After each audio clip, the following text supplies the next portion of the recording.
На дворе 2020 год. Карантин, все сидят дома. Я только и делаю, что играю в сессионки и пати-игры. Но тут вдруг, в моменте, когда я устал от всех проблем, что навалились на меня за последний год, я запускаю Нир Автомата.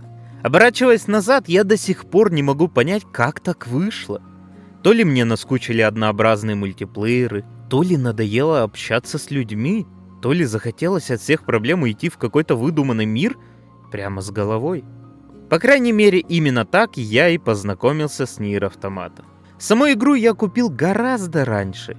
И да, главной мотивацией стало именно то, что это слэшер с аниме-девочкой, да ей еще и под юбку можно заглянуть.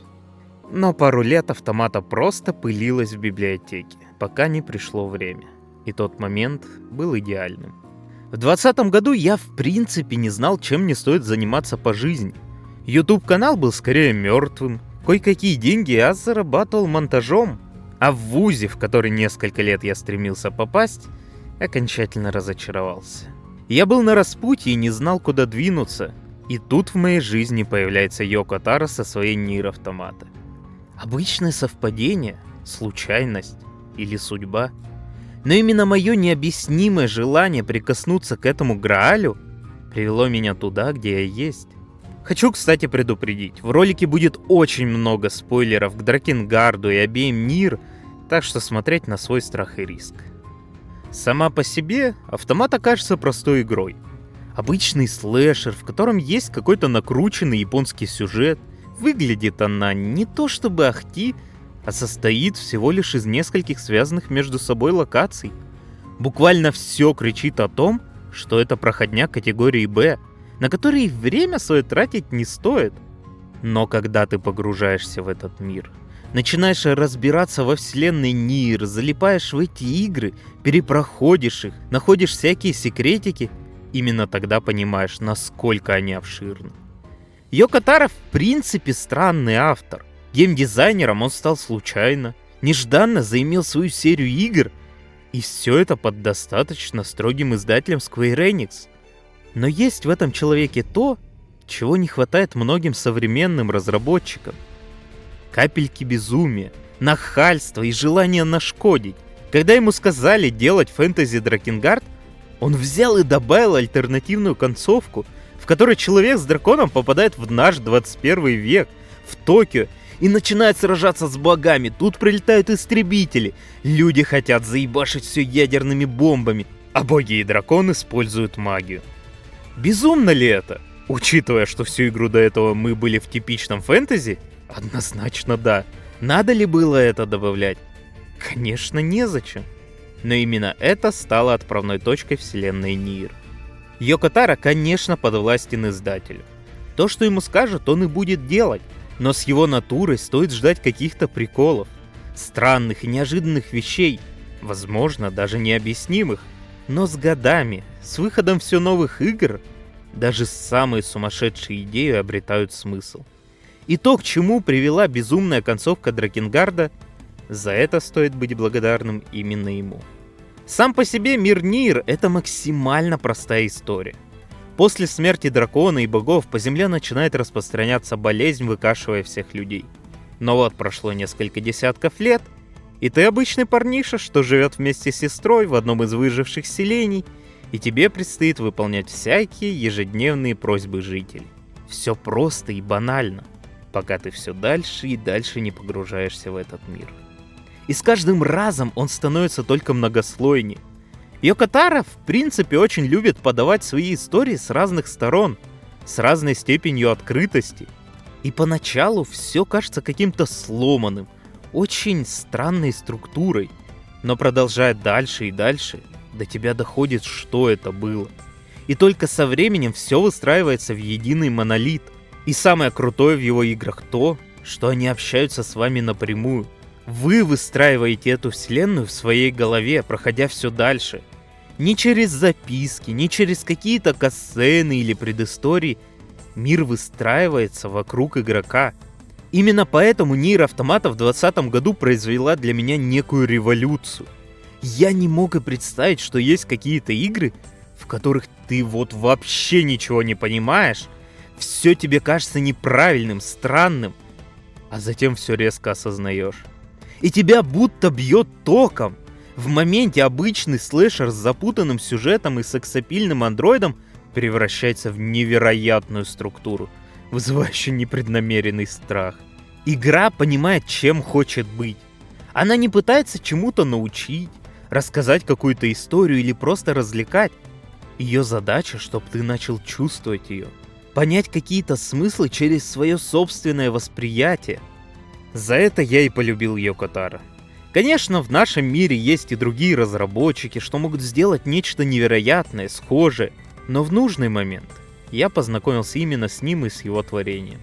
И только сейчас, несколько лет спустя, я решил взять себе ремейк первой части и устроить марафон по Нир.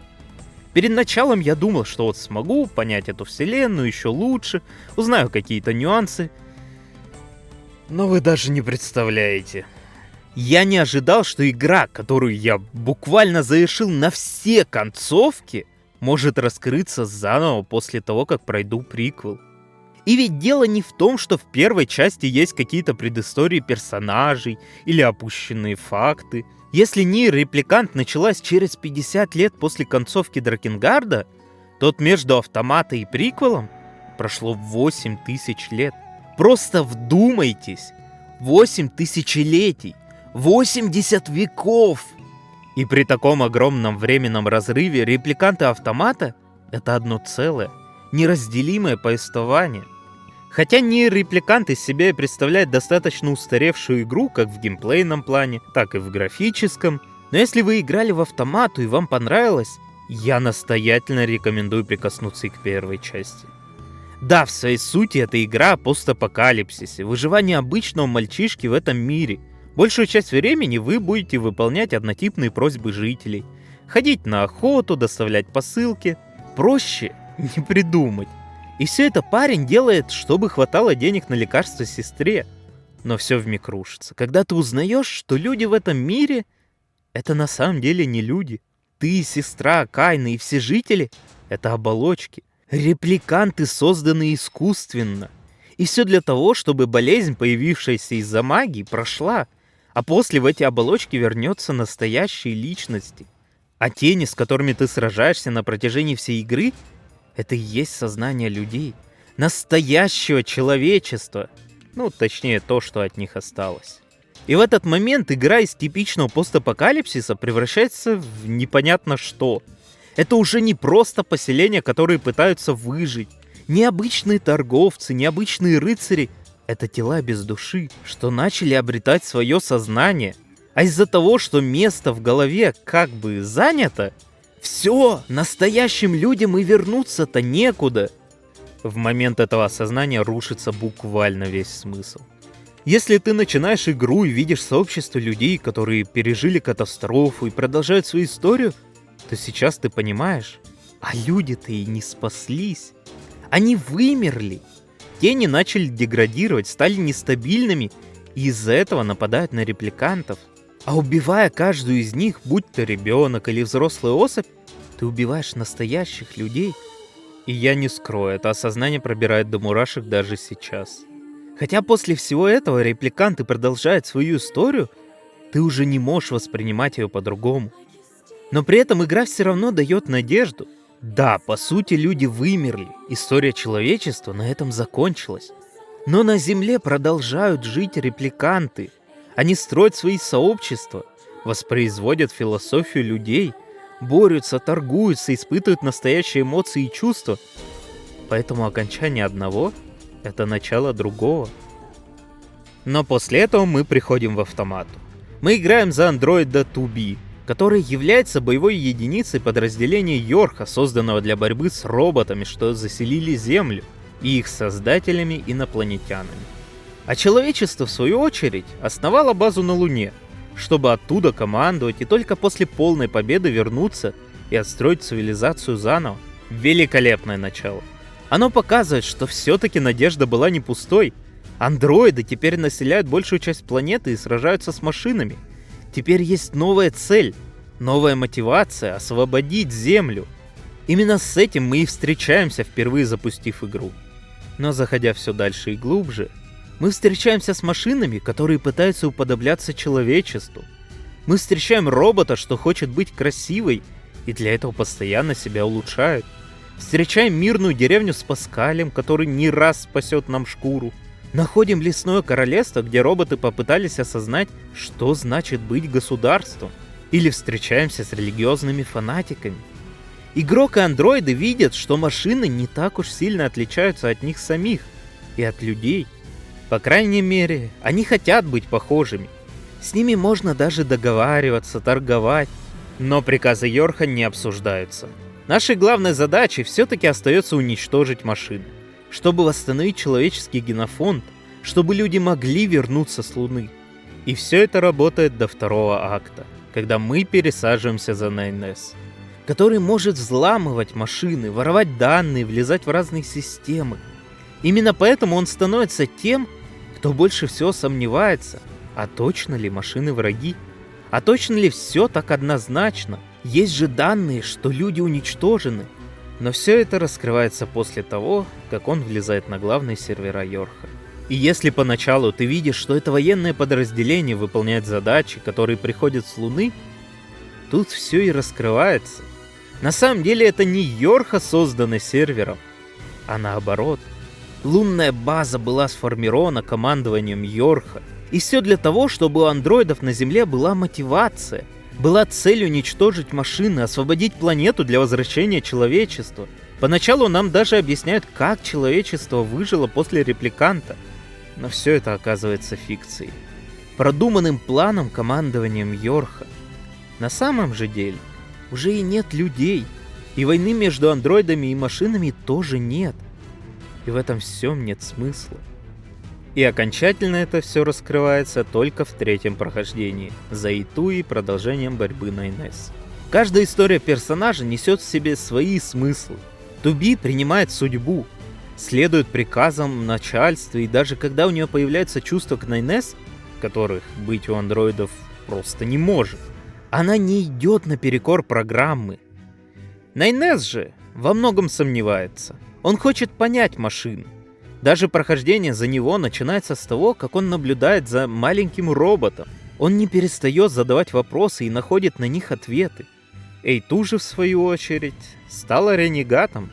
Она ушла из Йорха, потому что поняла предательство командующего и стала делать то, что считает необходимым. Она отказалась от всего. И в третьем прохождении мы видим, что машины, что андроиды, между ними разницы-то никакой и нет. И дело не только в том, что они пытаются найти свое место в жизни, копируют людей или что-то еще. Все точки над «и» ставятся, когда Найнес узнает, что сердце машины и черный ящик, по сути, центральный процессор андроидов, имеют одну и ту же структуру. Даже после уничтожения всего, что связано с человечеством, с вымиранием репликантов, окончательной деградацией и смертью сознания людей, надежда на будущее в лице андроидов и машин остается. Они продолжают осознавать себя как личности, пытаться строить общество, и уже после конца света жизнь продолжается, и окончание одного — это начало другого. Нейр, Репликант и Автомата — это две игры, которые неразрывно рассказывают одну историю. Все начинается с проекта Гештальт, который отделяет сознание людей и производит репликантов. Но после провала, вымирания человеческого вида, искусственный интеллект, который оставался для слежки за проектом, решает создать первых андроидов, основывает Йорха и для мотивации оставляет сервер на Луне, будто бы люди находятся там.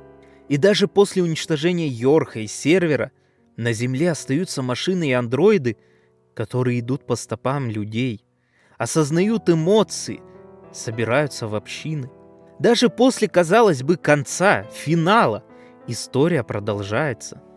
И обе игры не перестают задавать игроку важные вопросы.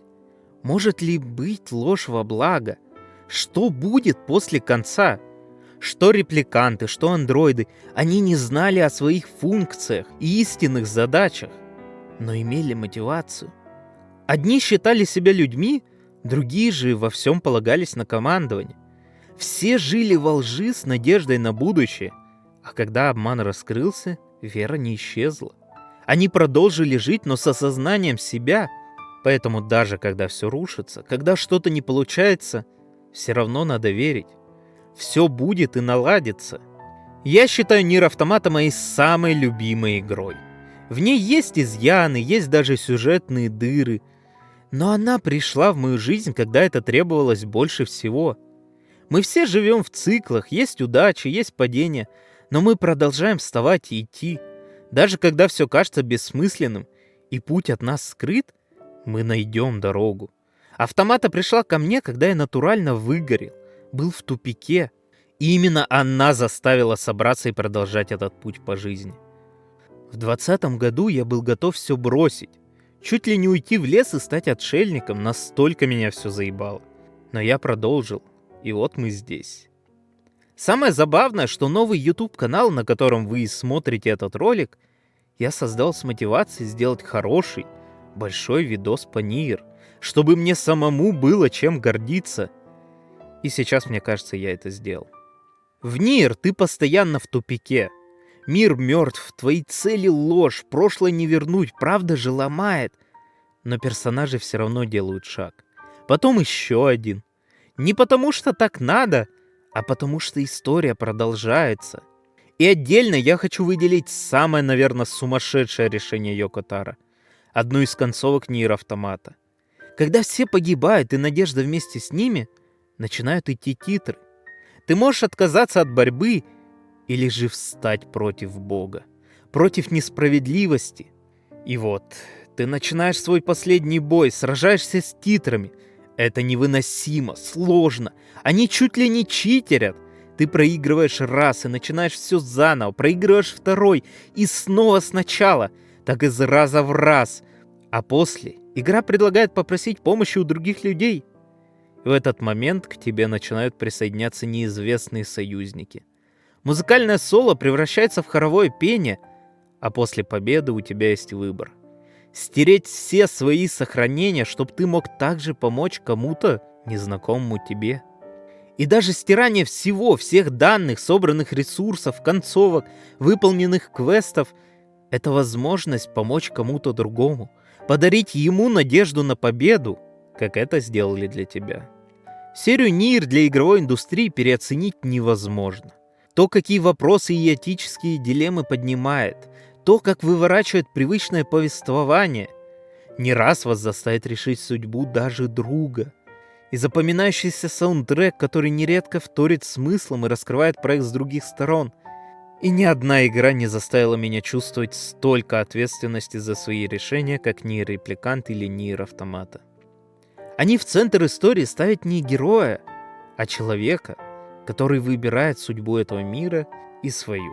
В Репликанте мир умирает, все рушится. В Автомате же мир уже разрушен, но андроиды и машины все равно выбирают жить. А мы же между этими играми. Мы люди, которые пытаемся идти, падаем, но встаем. Даже когда смысла нет, продолжаем свой путь. История Нир не заканчивается игрой. Она заканчивается там, где ты выбираешь, что делать дальше. Где ты выбираешь, какую историю хочешь написать.